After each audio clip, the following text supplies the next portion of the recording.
Let me first ask, is everyone here who's supposed to be here today, starting with the taxpayer? So my husband was unable to attend. He just started a new job in Washington, and it didn't work out for him to fly in for this. Okay, that's okay. So you were Miss Christine Oh, I'm Grab? Christine Grab, yes. Okay, thank you. And FTV? Yes, good morning, Eric Udell and Cynthia Kent for Franchise Tax Board. Okay, great. I'll have you reintroduce yourselves when we go on the record. OTA is an independent agency. We are not a tax court. This is an informal process. Note that all three judges on the panel are co-equal decision makers and may ask questions of either party at any time in this hearing. When you present, please talk into the microphone. We'll have Ms. Alonzo, who's our stenographer, recording everything. Please do not interrupt the other party when the other party is presenting. Everyone will have their turn. This is generally not a time to ask questions, so please present your arguments and evidence for the panel. To the extent you have questions related to the hearing itself, such as how much time do I have left or something like that, please feel free to ask that. And then for the exhibits, taxpayer, you submitted exhibits 1 through 39, and then I saw you submitted exhibit 40, which has already been submitted previously to the FTB, is that correct? Well, I submitted it to the OTA and Okay. copied the judge, and it was accepted by the OTA, but it was left off the exhibit list. So I gave you a copy since I didn't know if you got a copy since it wasn't on the exhibit list. Okay, thank you. But I know that the Franchise Tax Board got a copy at the time I submitted it to the OTA. Okay, thank you for that. And FTB, Mr. Udell, you got a copy of that. Did you have any issues with that exhibit? No. Okay. Okay, so when we go on the record, I'll omit exhibits 1 through 40. And for FTB, you submit exhibits A through triple H, is that correct? That's correct. And Ms. Grab, you didn't have any issues with those exhibits? No. Okay. All right. And then to go over presentation times, when we go on the record, I'll do a brief introduction. Ms. Grab, you'll have 15 minutes. So I actually timed my speech at 18 minutes. Is that all right? That's okay. You Okay. can have 18 minutes. Okay. So you'll have 18 minutes, and then FTB you'll have 10. And then Ms. Grab will come back to you for 5 minutes. Sound good? Great. Any questions before we go on the record? Okay. Panels? Okay. All right, why don't we go on the record? This is appeal of Eric W. Grab and Christine Grab, OTA case number 180114443. It is Tuesday, August 20th, 2019, approximately 10:04 a.m. We are in Los Angeles, California. I am a lead administrative law judge, Kenny Gast, and joining me today we have Judge Josh Lambert and Judge Linda Chang. We are the panel hearing deciding this case today. May I ask the parties to please state your names and titles for the record, starting with taxpayer. My name is Christine Grab, and I'm an individual taxpayer. Thank you. FTB. Eric Udell, Tax Counsel, Franchise Tax Board. Cynthia Kent, Tax Counsel, Franchise Tax Board. Thank you very much. We have two issues for this case. The first issue is whether appellants are liable for the demand penalties imposed for the 2011, 13, and 14 tax years. And the second issue is whether appellants are liable for the collection cost recovery fee imposed for the 2011 tax year. Regarding some feedback here, I'm not sure if it's me.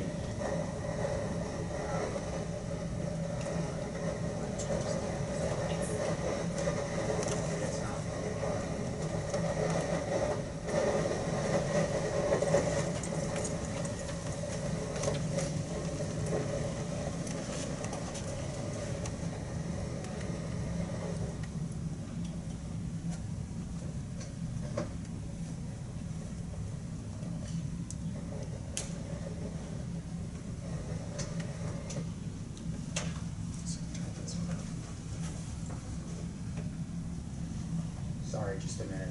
Can you still check real quick? Yes. Testing. Can you hear me? Okay. Thank you. Okay. Regarding the exhibits, taxpayer has submitted exhibits 1 through 40. FTB has no objections to those exhibits, so they will be admitted into the record as evidence. And FTB has submitted exhibits A through triple H. Taxpayer has no objections to those exhibits, therefore all of FTB's exhibits will be admitted into the record as evidence. All right, moving on to the parties' presentations. Ms. Grab, you will have 18 minutes, but before you present, I need to know if you're going to be testifying. Yes. Okay, so if you can please stand and raise your right hand. Do you solemnly swear or affirm that the testimony you shall give will be the truth, the whole truth, and nothing but the truth? I do, yes. Okay, great. Thank you. And whenever you're ready, you'll have 18 minutes. Okay, introduction. My husband, Eric Grab, and I, Christine Grab, are requesting a refund of the $15,133.57 that the Franchise Tax Board improperly charged us for interest, penalties, and fees for the tax years 2011, 2013, and 2014. It is our understanding that interest will be paid on this improperly collected money as well. As I documented in my second response brief, using the respondent's own records, which are Exhibits 16 and 21, the Franchise Tax Board's accounting practices and lack of disclosure of their withholding policies created the situation that forced us to file our returns late via the following tactics. Respondents neglected their duties by continually improperly applying monies that they received from us between the years 2008 and 2016. 12 of 17 payments, which is 70% of payments made, were not lawfully credited. Respondents sabotaged our effort at resolving the accounting improprieties by using tactics such as putting incorrect phone numbers on notices, long hold times, frequently disconnecting calls, disregarding almost all written correspondence, giving inconsistent information that caused us further delays, and not disclosing their withholding practices. Respondents continually denied responsibility for their errors and would not correct them, despite the fact that we repeatedly sent in evidence of payments made. Respondents coerced us into overpaying by using harassment techniques such as threatening us with wage garnishments and bank levies. Then they misapplied the overpayments. The threats didn't end until we involved our state senator, assemblyman, and Governor Brown to intervene on our behalf. Point 1, the demand penalties were not properly imposed. As I show in Exhibit 10, the main reason that my husband and I filed our tax years 2011 through 2015 returns late was because respondents unlawfully did not credit 12 of 17 payments made between 2008 and 2016. The Franchise Tax Board redacted most of these accounting improprieties from the documents that they submitted to the judges. The Franchise Tax Board applied these penalties under Revenue and Tax Code 19133. This code only requires the taxpayers furnish information, not necessarily file a return. They argued in both of their briefs that this code is applicable in our case because our failure to file was due to willful neglect in providing this information. The Franchise Tax Board argued willful neglect despite the fact that they themselves documented that my husband and I had responded 25 times with 7 phone calls and 18 letters in Exhibits F, G, L, O, R, T, U, V, Y, Z, AA, CC, FF, HH, JJ, KK, NN, OO, RR, TT, and WW. My second response brief details an additional 26 phone calls and 20 more letters found in Exhibits 11, 14, 16, 19, 20, 21, and 25. Many of these additional phone calls and letters were redacted from the documents that the Franchise Tax Board submitted to the judges. I think any prudent business person would agree that 33 phone calls and 38 letters does not qualify as willfully negligent. I spent even more time going around and around with the Franchise Tax Board beyond what was documented. There were several successful calls to various departments that were not logged into the FTB's notes. I cite one example on page 10 of my second response brief. There were also several more calls to numbers listed on the FTB notices that turned out to be incorrect departments, and several more trips out to fax machines and/or the post office to resend documents proving that we didn't owe any money. Furthermore, as I complained about in my initial abatement request, which is Exhibit 39, I estimate that 30% of calls that I made to the FTB were disconnected after long hold times. I spend somewhere between 5 and 40 hours on tax issues every month. I believe that I averaged about 10 hours per month. This tax ordeal lasted for 4.5 years, which totals about 550 hours of effort that I put into resolving these payment issues. I would have normally spent that time working on filing the returns, but instead I was stuck on the phone and writing letters. My husband was frequently required to call in as well. As I have also documented on pages 4 through 10 of my second response brief, utilizing the information from Exhibits 10, 19, 20, and 21, it was not possible for me to disregard the issues of the unlawfully not credited payments. Respondents were aggressively harassing us for money that was never owed, going so far as to file a wage garnishment and reinstate it multiple times. Locating the uncredited money was imperative to ending the harassment. In 2016, more than 4 years after the harassment started, we found out that several of these payments were deliberately withheld from our account per the Franchise Tax Board's policy of withholding estimated tax payments made via credit elects. We believe that this policy violated Revenue and Tax Code 19363, which up until a few months ago stated that credit elects are to be applied effective April 15 year, regardless of filing date. Since the law has just been changed, we believe that the judges should consider the law as it was written during our tax ordeal. For proof, see Exhibit 9, pages 1 and 2, which is a letter from the Franchise Tax Board where this law was quoted to me in its earlier form. While you are looking at Exhibit 9, please note that the other law that the FTB quoted to justify this withholding practice was RNTC 19304. This is an irrelevant tax code intended for scholarships that was taken out of context. Respondents' counsel has not disputed our interpretation of 19363. It is noteworthy that in both of their briefs, the Franchise Tax Board used deceptive wording to make it sound like our credit elects had been immediately applied to our account, and only disclosed in the footnotes that our funds had actually been held in suspense. Whether or not the policy is legal, it is still the respondent's policy, and all FTB staff should be aware of it. However, respondents did not disclose this withholding policy to me. They simply allowed me to believe that the money was lost. On page 7 of my second response brief, utilizing Exhibits 16, 19, and 21, I documented 2 instances where I was explicitly told by respondents that credit elects were immediately applied to the designated tax year. This was the same information that all of the other FTB representatives gave me as well. Yet no matter how many times I sent in tax returns showing the credit elects, the money could never be located. As you can see in Exhibit 38, respondents are still giving me conflicting information about this withholding policy. In a letter dated August 8, 2019, the FTB's Disclosure Department denied that this withholding policy exists. The rest of the payments were misapplied. Some of the payments were located with relative ease, but even the easy ones were time-consuming to resolve, usually involving at least 2 phone calls with long hold times, digging up canceled checks, and making a trip out to a fax machine and/or the post office. I cite 2 examples on pages 9 and 10 of my second response brief, which utilized information from Exhibits 16 and 19.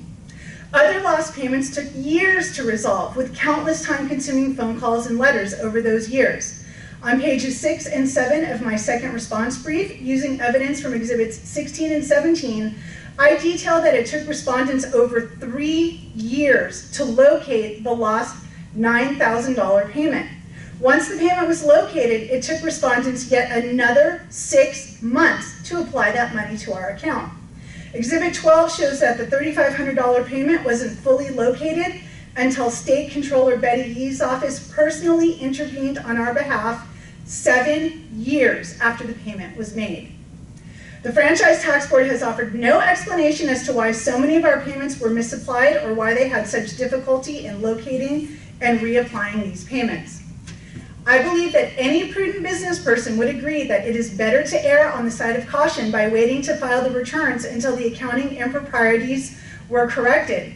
It is unconscionable that the Franchise Tax Board would take so many years to locate misapplied payments, and unconscionable that they would allow us to believe that our credit elects were lost instead of disclosing that they were held in suspense. Had the Franchise Tax Board not been negligent in their duties, I would have spent that 550 hours of time working on the returns. I am certain that all of the returns for tax years 2011 and on would have been filed timely. Furthermore, I believe that they failed in their duty to properly issue demand notices for tax years 2011, 13, and 14. In footnote 9 of their opening response brief, the Franchise Tax Board states that they were not assessed any penalties that we were not assessed any penalties or interest for filing late in tax year 2010 because we had paid our liability in full by the due date. However, we had paid the full tax liabilities prior to the due dates for all of the years in dispute as well. I believe that the demand notices for all 3 years in dispute never would have been sent out had respondents not wrongfully misapplied and improperly withheld so many of our estimated tax payments. If it is indeed the case that the demand notices were sent as a result of their own accounting improprieties, then we should not be held liable for the demand fees. Exhibits CCC, DDD 22, 38, and 40 show that I have repeatedly asked respondents' legal counsel and the Franchise Tax Board's disclosure department whether demand notices are issued in the same time frames for someone whom the FTB believes still owes money versus someone that the FTB believes is due a refund. Respondents have consistently provided me with vague responses that do not adequately address the issue of what determines time frames. I find the unwillingness to disclose this information to be unconscionable. In their exhibits, respondents did not include a notice of proposed assessment for my husband for the tax year 2011, nor did we receive one. Revenue and Tax Code 19133 subdivision B2 states that a demand notice is not properly imposed if a notice of proposed assessment was not issued. Point 2, reasonable grounds for abatement of penalties. I believe that any prudent business person would agree that 550 hours was a reasonable amount of time to spend on resolving tax issues that were created by the Franchise Tax Board's breach of duties. But due to personal hardships, I did not have an unlimited amount of time to spend on resolving the issues. Pages 2, 3, 5, and 6 of our first response brief and pages 11 through 14 of our second response brief detail these hardships. Exhibits N, KK, and N and 2 show that the tax issues came to a head in May 2012, less than 2 months after I gave birth to a new baby via C-section. He was born with a serious health issue that required him to be transported via ambulance to Children's Hospital. The issue was surgically corrected when he was 3 weeks old. Over the course of this tax ordeal, he grew from a colicky infant that cried all the time into a healthy and active toddler and preschooler, despite the fact that he was a terrible sleeper. My son is now 7 years old. In addition to my child, exhibits KK 3 and 33 show that I was the primary caregiver for 3 sick elderly people, one of whom was on hospice and died in April 2014. The Franchise Tax Board gave me no bereavement time. In fact, this was when the harassment was the most aggressive, with a wage garnishment that kept getting reinstated due to them unlawfully not applying the $9,000 payment. I have documented in Exhibits 5 and 34 that my husband traveled extensively for work and was rarely home. Exhibits WW4, 31, and 32 document that I was also seriously ill with a rare autoimmune disease which affects kidney function. The first symptoms of this disease began in late summer of 2012, about 2 or 3 months after this tax ordeal started. I am certain that the stress created by respondents was a contributing factor in the rapid decline of my health. By the time that I was finally diagnosed in April 2014, I was literally on the verge of kidney failure. I had a 93% chance of losing my kidneys within a few months. I also had cholesterol levels so high that my nephrologist warned me that I could die of a heart attack or stroke at any moment. There is currently no effective medical treatment for my disorder, so I was on my own to heal myself. I undertook a strict protocol of diet and rest, which slowly but steadily healed me. Today, I am still sick, but it is now a mild chronic illness that must still be carefully managed. Any one of these personal hardships alone would qualify as a legitimate, reasonable cause for filing the returns late. Given the extent of our personal hardships, I believe it is commendable that I devoted as much time as I did on resolving the tax issues. Point 3, collection recovery fee. Exhibit DD shows that on November 6, 2013, respondents wrongfully filed a wage garnishment for $6,478, which included late fees, penalties, and interest, and this collection recovery fee. As is documented in Exhibits CC and 10, at that point in time, we had paid in $16,893 in estimated tax payments designated for 2011 that had unlawfully not been credited to our account. As Respondents' Counsel explained in Exhibits DDD, $12,500 of this money was misapplied to miscellaneous bills that never existed in the first place from tax years 2002 and 2009. As I have already mentioned, this money would not be fully located until 2018. Refusing to locate these funds timely was an unconscionable breach of duty. In their opening brief, the Franchise Tax Board acknowledged on pages 4 and 5, as well as in footnote 21, that there was still $4,393 designated for tax year 2011 that was sitting in suspense as per respondent's policy of withholding credit elects. This is also documented in Exhibit 16. I would like to remind the judges that Respondents' Counsel has not disputed our claims that the credit elect withholding practice violates Tax Code 19363. As was already mentioned, respondents failed to issue an NPA for my husband for 2011, so we are unclear on how much money respondents initially claimed was undercollected by my husband's employer. However, Exhibit W indicates that the underpayment amount was only $1,829.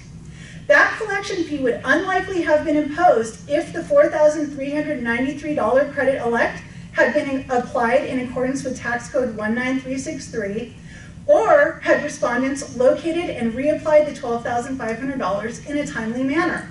We believe that respondents imposing a collection fee for non-payment when they received more than payment in full is both unlawful and unconscionable.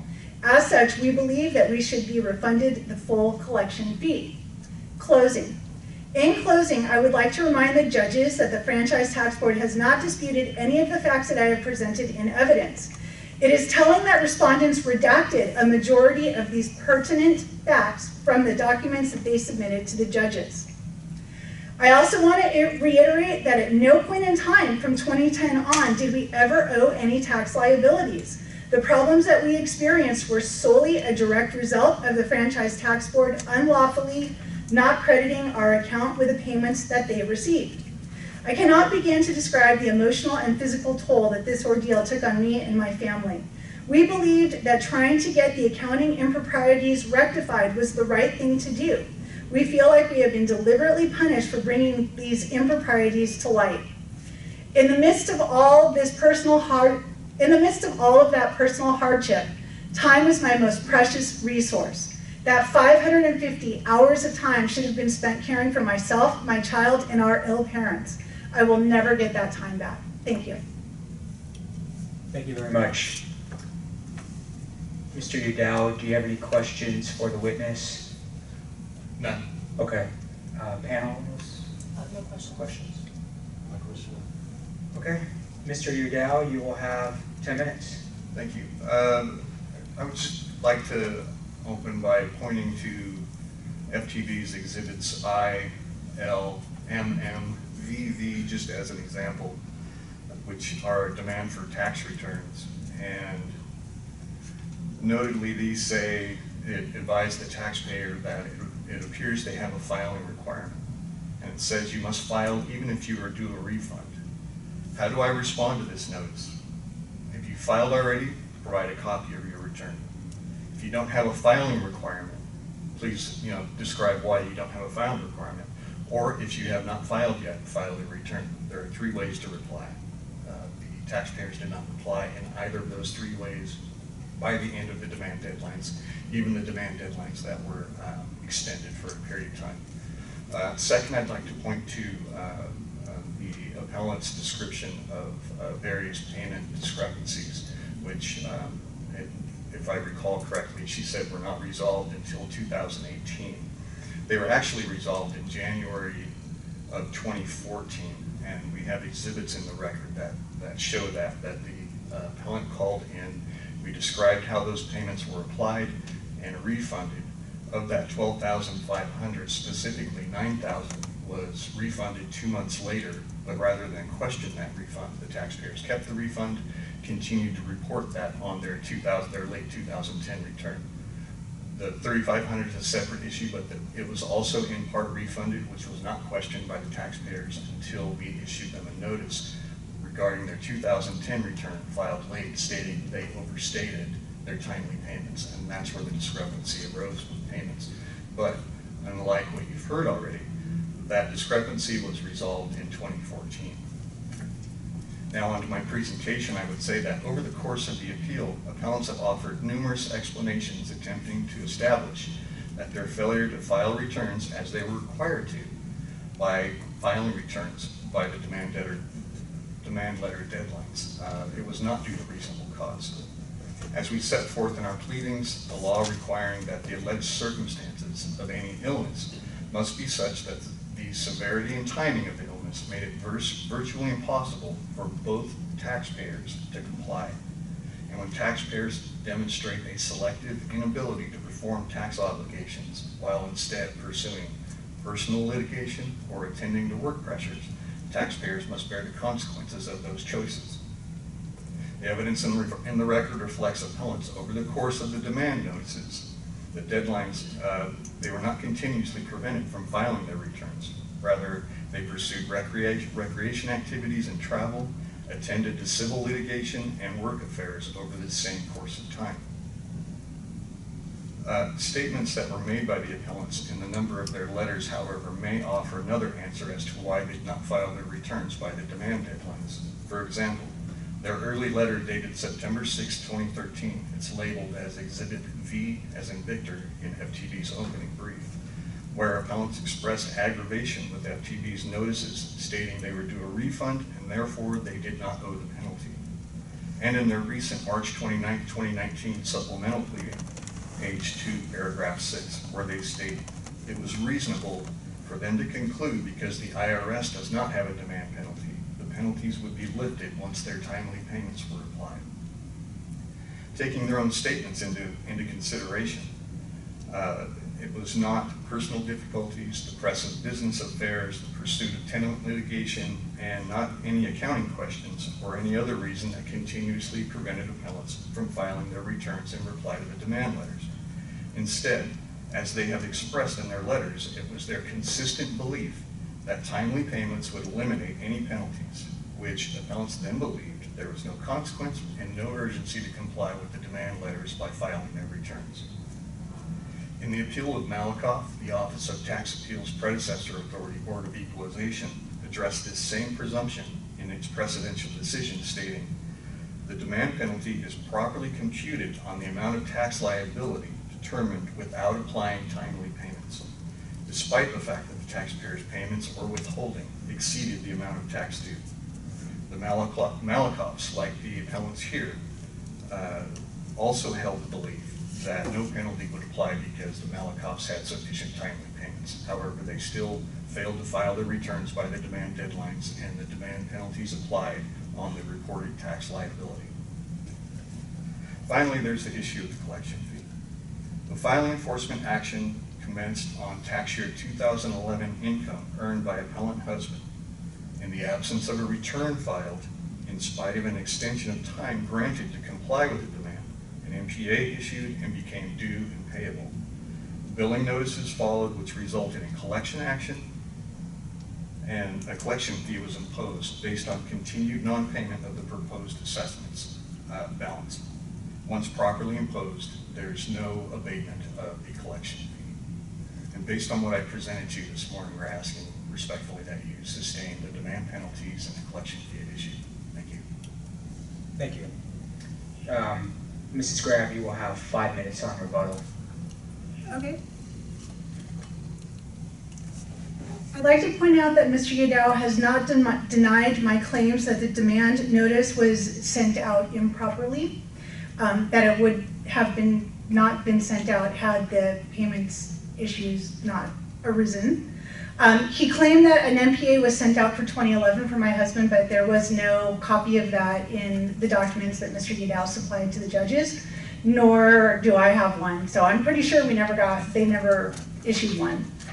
And finally, Mr. Udall said that they provided proof that the payments in dispute were rectified in, I think he said 2014, but he didn't reference which exhibit, so I would like to know which exhibit he was referring to,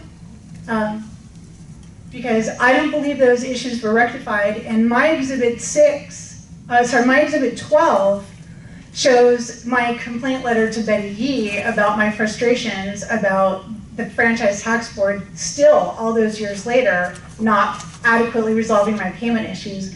In that letter 12, I go into detail about the very, very strange accounting practices that led to all the confusion. Okay, thank you very much. FTB. The 2011 NPA is Exhibit J of our opening brief. Let me verify that. Yes, it's a notice of proposed assessment for tax year 2011 to Eric Grab. Exhibit J. Oh, sorry. And the exhibits in the record regarding the payment discrepancies being resolved is also in the record. It is, bear with me.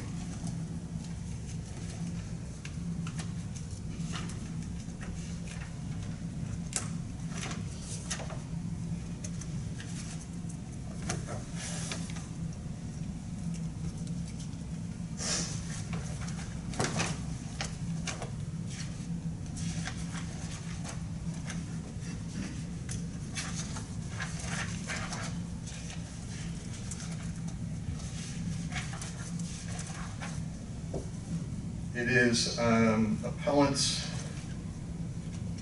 supplemental pleading, what they have labeled as Exhibit I, but I think OTA has converted that to Exhibit 16, page 19 of 23, a comment dated January 23rd, 2014. System demo, Christine N. Grab, user, taxpayer, tax year 2011, taxpayer called, read FE payments, and within that comment, we advised her how those payments were applied and how they were refunded. She has two of those payments, the refund checks, in her own exhibits. And then if your panel is interested, I actually have a copy of the endorsed and deposited check for $9,000 plus interest, which was signed and deposited by Eric Graham. I think we're okay. All right, I think that concludes the hearing today. The judges will meet and decide the case, and we will issue a decision approximately within 100 days of today. And that is it. The case is now submitted and the record is closed. Thank you very much. Thank you. Yeah, we're going to clear the room. We're going to be adjourning until 1 p.m. So we kindly ask if the room is cleared in the meantime. Thank you.